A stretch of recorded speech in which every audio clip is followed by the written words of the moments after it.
Hi friends, ഇന്ന് നമ്മൾ റവ ഉപയോഗിച്ച് ഈസി ആയിട്ട് എങ്ങനെ കട്ട്ലേറ്റ് ഉണ്ടാക്കാമെന്നാണ് നോക്കാൻ പോകുന്നത്. ഇതാ കണ്ടോ, നല്ല പെർഫെക്റ്റ് ആയിട്ടുള്ള ക്രിസ്പി കട്ട്ലേറ്റാണ് ഞാനിവിടെ ഉണ്ടാക്കാൻ പോകുന്നത്. രണ്ട് സൈഡും അടിപൊളിയായിട്ട് മുരിഞ്ഞു വന്നിട്ടുണ്ട്. ഇനി നമുക്കിത് എങ്ങനെ ഉണ്ടാക്കാമെന്ന് നോക്കാം. ഇപ്പം ഞാനിവിടെ 1 ഗ്ലാസ് റവയാണ് എടുത്തിട്ടുള്ളത്. ചുവട് കട്ടിയുള്ളൊരു പാത്രം എടുത്ത് സ്റ്റൗവിൽ വെക്കുക. അതിലേക്ക് ആവശ്യത്തിന് എണ്ണ ഒഴിക്കുക. അതിനുശേഷം ആദ്യം നമ്മൾ ഇഞ്ചി ഒരു 1.5 ടീസ്പൂൺ അളവിൽ ഇഞ്ചി ഇട്ട് കൊടുത്തിട്ടുണ്ട്. നന്നായിട്ട് ഗ്രേറ്റ് ചെയ്തതാണ്. അതേ അളവിൽ തന്നെ വേപ്പിലയും ചെറുതായി നുറുക്കിയെടുക്കുക. ഒരു 4-5 പച്ചമുളക് അതും ചെറുതായി അരിഞ്ഞത് ചേർത്ത് കൊടുക്കുന്നുണ്ട്. പിന്നെ ഒരു 1/2 കപ്പ് സവോള കിട്ടാൻ പാകത്തിന് ചെറുതായി അരിഞ്ഞ് അതും ചേർത്ത് കൊടുക്കണം. പിന്നെ ഞാനിവിടെ 4 ബീൻസ് പൊടിപൊടിയായി അരിഞ്ഞെടുത്തതാണ്, അതും ഇട്ട് കൊടുത്തിട്ടുണ്ട്. അതിനുശേഷം ഒരു ചെറിയ ഉരുളക്കിഴങ്ങ് ഗ്രേറ്റ് ചെയ്തെടുത്തതും അതോടൊപ്പം തന്നെ ഒരു ചെറിയ ക്യാരറ്റ് ഗ്രേറ്റ് ചെയ്തെടുത്തതും കൂടി ഞാൻ ചേർത്ത് കൊടുക്കുന്നുണ്ട്. നമുക്ക് പാകത്തിന് ഉപ്പിട്ട് കൊടുക്കാം. ഞാനിവിടെ 1 ടീസ്പൂൺ അളവിലാണ് ഉപ്പിട്ട് കൊടുക്കുന്നത്. അത് മതിയാവും. എന്നിട്ട് നന്നായി ഇളക്കിയെടുക്കുക. ഇനി നമുക്കിതിലേക്ക് വേണ്ട പൊടികൾ ഓരോന്നായി ഇട്ട് കൊടുക്കാം. ആദ്യം ഞാനൊരു 1/4 ടീസ്പൂൺ മഞ്ഞൾപ്പൊടിയാണ് ഇട്ട് കൊടുത്തിട്ടുള്ളത്.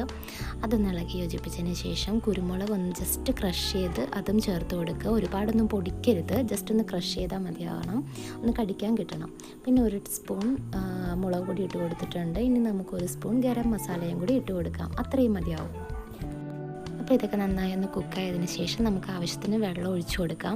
ഇപ്പം ഞാൻ 1 ഗ്ലാസ് റവ എടുത്തിട്ടുണ്ട്. അപ്പോൾ അതിന് 2 ഗ്ലാസ് വെള്ളമാണ് നമ്മൾ ഒഴിച്ചു കൊടുക്കേണ്ടത്. അതാണ് അതിൻ്റെ കറക്റ്റ് പ്രൊപ്പോർഷൻ. അത് തിളച്ച് കഴിയുമ്പോഴേക്കും റവ കുറച്ചായിട്ട് ഇട്ട് കൊടുക്കുക. ഞാനിതിപ്പോൾ 3 തവണയായിട്ടാണ് ഇട്ട് കൊടുക്കുന്നത്. ഒന്നിച്ചിട്ട് കൊടുക്കാൻ ശ്രമിക്കരുത്. അങ്ങനെ ചെയ്ത് കഴിഞ്ഞാൽ നമുക്കത് നല്ല ബുദ്ധിമുട്ടായിരിക്കും ഇളക്കി യോജിപ്പിച്ചെടുക്കാനായിട്ട്. അപ്പോൾ 3 തവണയായിട്ട് ഞാൻ എൻ്റെ റവ മുഴുവനും ഇട്ട് കൊടുത്തിട്ടുണ്ട്.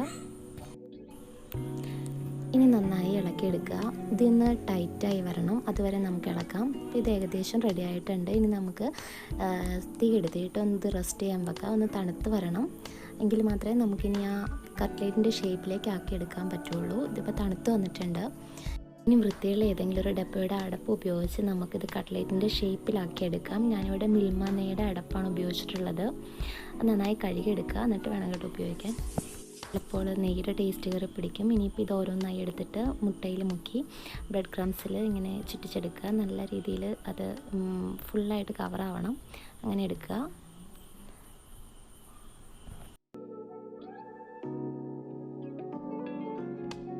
ഞങ്ങൾക്ക് 1 ഗ്ലാസ് റവയിൽ നിന്നും ഏകദേശം ഒരു 13ഓളം കട്ട്ലേറ്റ് ഉണ്ടാക്കിയെടുക്കാൻ കഴിഞ്ഞിട്ടുണ്ട്.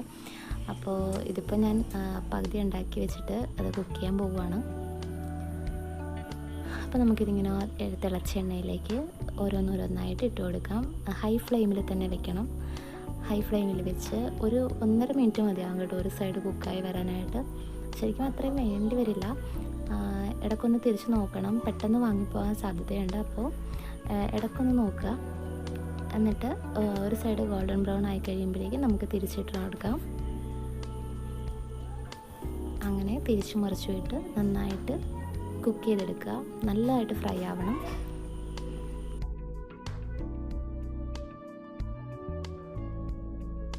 അപ്പോൾ കട്ട്ലേറ്റിൻ്റെ 2 സൈഡും നന്നായി കുക്കായി വന്നിട്ടുണ്ട്. നല്ല അടിപൊളിയായിട്ട് ഫ്രൈ ആയിട്ടുണ്ട്. ഇനി നമുക്കിത് കോരിയെടുക്കാം.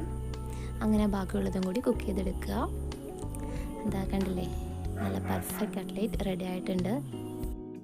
നിങ്ങൾക്കിത് ഇഷ്ടപ്പെട്ടിട്ടുണ്ടെങ്കിൽ എൻ്റെ ചാനലൊന്ന് സബ്സ്ക്രൈബ് ചെയ്ത് എന്നെ സപ്പോർട്ട് ചെയ്യണേ പ്ലീസ്. Thank you.